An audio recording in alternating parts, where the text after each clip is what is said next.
تبھی تو اللہ تعالی ہم کو آزما رہا ہے۔ اور دوسری چیز وَنَقْصٍ مِّنَ الْأَمْوَالِ وَالْأَنفُسِ، جان کا بھی خوف ہے۔ دیکھ لیجیے آپ، بہت سے ممالک ہیں جہاں پر لوگوں نے مسلمانوں کی زندگیوں کو تنگ کر رکھا ہے۔ خود ہمارے اپنے ملک میں کہیں ہجومی تشدد، کئی نوجوان ایسے ہوتے ہیں ہمیشہ ان پر یہ چیز منڈلا رہی ہوتی ہے کہ کب کس الزام میں گرفتار کیا جائے اور جیلوں اور سلاخوں کے پیچھے ڈال دیا جائے۔ یہ کیفیت ہے۔ اور اس کے بعد والثمرات، اللہ تعالیٰ ثمرات کے ذریعے میں مسلمانوں کی آزمائش کرتے ہیں۔ ثمرات یہ عربی ورڈ ہے، ثمراتن کی جمع ہے، جس کا ایک معنی ہے پھل۔ پھلوں کی کمی کے ذریعے سے بھی اللہ تعالیٰ آزماتے ہیں مسلمانوں کو۔ تفسیر کی کتابوں میں ایک کتاب ہے تفسیر ابن کثیر، اس میں یہ لکھا ہوا ثمرات سے مراد ایک تو ظاہری پھل فروٹ جسے ہم کہتے ہیں وہ بھی ہے، ایسے ہی تفسیر میں یہ لکھا ہے کہ ثمرات سے مراد اولاد بھی ہے، اولاد بھی ہے۔ کتنے ماں باپ ایسے ہیں جنہیں اپنے اولاد کی فکر ہوتی ہے کہ ہمارا لخت جگر باہر گیا ہے، صحیح سلامت میں واپس آئے گا یا نہیں۔ ہمارے اپنے اس ریاست اور اپنے ملک کو چھوڑیے، دیگر عالم اسلام اور دنیا میں دیکھ لیجئے کتنے ایسے مسلم ممالک ہیں جہاں پر بندہ گھر سے نکلتا ہے سلامت، لیکن گھر کو سلامت آئے گا اس کی کوئی گارنٹی نہیں ہوتی۔ اللہ تعالیٰ اولاد کے ذریعے سے بھی آزمائش کرتے ہیں۔ تو بھائیوں، یہاں یہی سوال آتا ہے کہ دین حق ہے، مسلمان دین حق کو اپنایا ہے تو یہ آزمائشیں کیوں؟ کیا ہم حق پر نہیں ہیں؟ یہ سوال آتا ہے، یہ سوال گردش کرتا ہے۔ ایسا نہیں ہے آپ حق پر نہیں ہیں، یہ ایسا نہیں آپ حق پر ہیں، لیکن اللہ کی سنت ہے، اللہ آزماتے ہیں۔ دیکھ لیجئے قرآن مجید کو پڑھ لیجئے، قرآن مجید میں جگہ جگہ موجود ہے، نبیوں کے قصے موجود ہے۔ نبی حق پر ہے، نبی حق پر ہے، دین حق کو لائے ہیں، دین حق کی دعوت دے رہے ہیں۔ آپ سیدنا نوح علیہ السلام کی زندگی کو دیکھ لیجئے، قرآن مجید میں موجود ہے۔ 950 سال تک سیدنا نوح علیہ السلام نے اپنی زندگی میں لوگوں کو دین کی دعوت دیا، حق کی طرف بلایا، ایک اللہ کی طرف بلایا، اسی میں اپنی زندگی کو صرف کیا۔ اور لوگوں کی طرف سے کیا مذاق اڑایا جاتا، ان کا تمسخر کیا جاتا، یہاں تک کہ لکھا ہے کہ ان پر سنگباری کی جاتی۔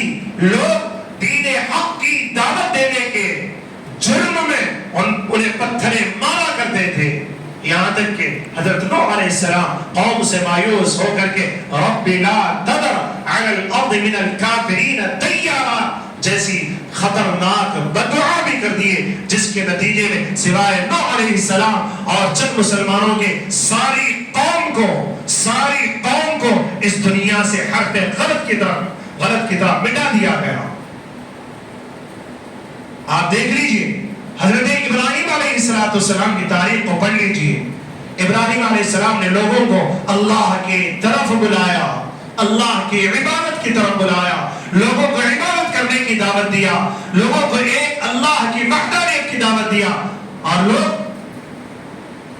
ان کی دعوت کو لبیک کہنے کے بجائے ان کو آگ میں ڈال دیے۔